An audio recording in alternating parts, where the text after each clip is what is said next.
You see, at least I will give you a spoiler warning. Some people have ruined the poor anime only's day, like it is not looking good for them this week. Ahem. Spoiler alert for Jujutsu Kaisen chapter 236 and just for the whole manga in general. This man Kashimo really said grieving and he pounced on Sukuna. Pounced on this man the moment he saw Gojo on the ground. Too bad Kashimo is dying like instantly. Come on, we all know that, right? His curse technique is not saving him. Wait, what even is his curse technique? Yeah, don't worry Gojo stans, I'm not talking about how Gojo got that Pika treatment. No, this is a Kashimo video today. So, ever since we met Kashimo, we knew that he was strong. He instantly destroyed Panda and was keeping up with Hikari even in the jackpot mode. And to top it off, Kashimo never used his curse technique. Yeah, so all of his feats are just from him using his electricity-like curse energy. This got fans thinking, if he's that powerful, how strong is his curse technique?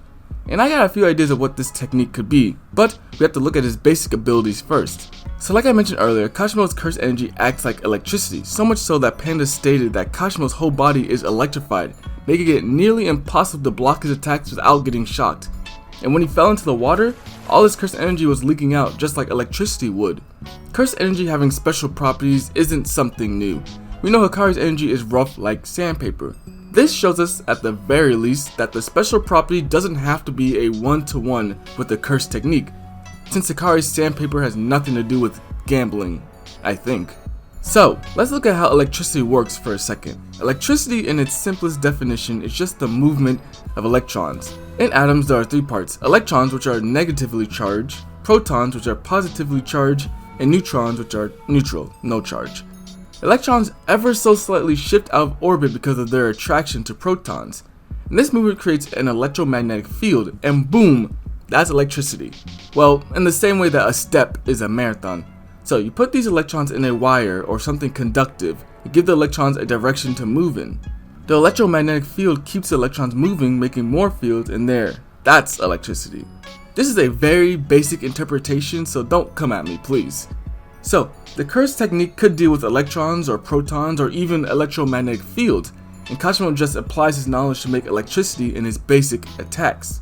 This idea is even backed up by some of Kashimo's more intricate moves. While fighting Panda, the manga states that when Kashimo hits an opponent, he transfers positive charge to them. This is what makes his attacks so accurate. Remember, electrons are attracted to protons, negative being attracted to positive. The lightning goes from Kashimo's negative to the opponent's now positive charge. It's unlikely that he's just throwing protons at a person, more like he can change his own curse energy's charge. In the series, it is possible to transfer curse energy to items like a knife or a sword to enhance them. It seems like Kashimo is doing the same thing to a certain degree. When Hikari was to get hit by that lightning attack for the second time, he forcefully ejected Kashimo's curse energy, and after that, the lightning attack disappeared because it had no target. I feel like we're getting really close to what the curse technique could be. But let's look at what we know about the curse technique.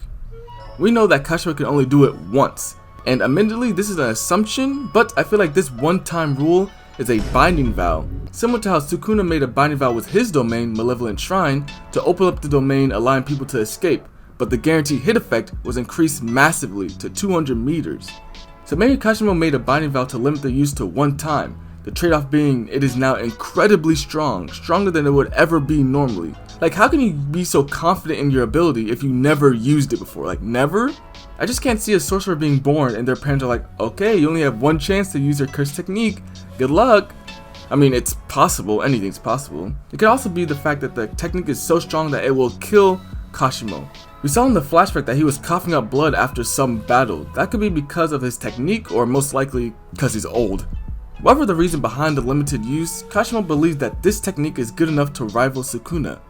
Meaning, to him, it can contend and deal with Cleave, Dismantle, and the 10 Shadows technique because he watched the Crow Cam of the fight and he was still ready for that smoke. With all that in mind, I have 3 ideas of what the curse technique could be. Number 1, Cursed Magnetism, and I'm proud of that basic ass name that I made up. So when Kashimo touches his opponent, he can forcefully switch the charge of their curse energy. Kinda like how Nanami can just give his enemies weak points with his ratio technique. Kashimo can somewhat replicate this effect with his basic attacks, but not to the same intensity, like bringing it back to the Hikari and the lightning attack. Hikari was able to remove that energy from his body, but with Cursed Magnetism, all of his curse energy is that charge, making that method impossible to do. This curse technique has two main benefits. If Kashimo chooses for the enemy to have the same charge as himself, all of their attacks using curse energy would be repelled. Think of two positive sides of a magnet, they won't touch. This could even defend against cleave and dismantle since they are made with curse energy. And we know from Kiara that Shikigami and their users share the same curse energy, meaning that the 10 shadows couldn't touch him. If Kashimo chooses to have a different charge, this would make all of his attacks hit without fail, following them no matter how much they dodge. Switching between positive and negative charges could be disorienting and gives Kashimo an advantage. The only way I can see a counter to this technique is completely shutting off their curse energy, which makes them vulnerable in a different way. The second technique is called Magnetar, which does need a bit of explaining. So, in space, Magnetars are a type of neutron star that have an extremely powerful magnetic field. I think you get what I'm getting at here. When I say powerful, I mean powerful. It can rip out the electrons of a person within 1,000 kilometers or 620 miles. Now, I think Kashimo's technique could do something similar, definitely not to that extent, but similar. Though this ability will make him the star itself, exerting his own magnetic field that will rip apart anyone and everyone that is close to him, kinda like Yuki's black hole final gambit. And just like Yuki, I think this technique will kill Kashimo, making that one-time use make more sense. So Curse Magnetism is a curse technique that is more lasting and has more lasting effects, while Magnetar is a one and done type of deal. The final technique is not one that I personally believe in, but it's the one that everyone has in the back of their mind. Godspeed, but for Kashimo. Basically, he takes the electricity to the next level, letting it coat himself, making him super fast and super deadly. I'm not sure exactly how it would avoid dismantle or cleave, but I can't bring up a lightning ability without talking about Godspeed. Come on now. But yeah, that's my theory on Kashimo's technique that we'll see for like a millisecond before he gets absolutely packed by Sukuna. How do you guys feel about this most recent chapter with all things considered? Let me know in the comments down below. Alright, peace. Jump scared. Haha, gotcha.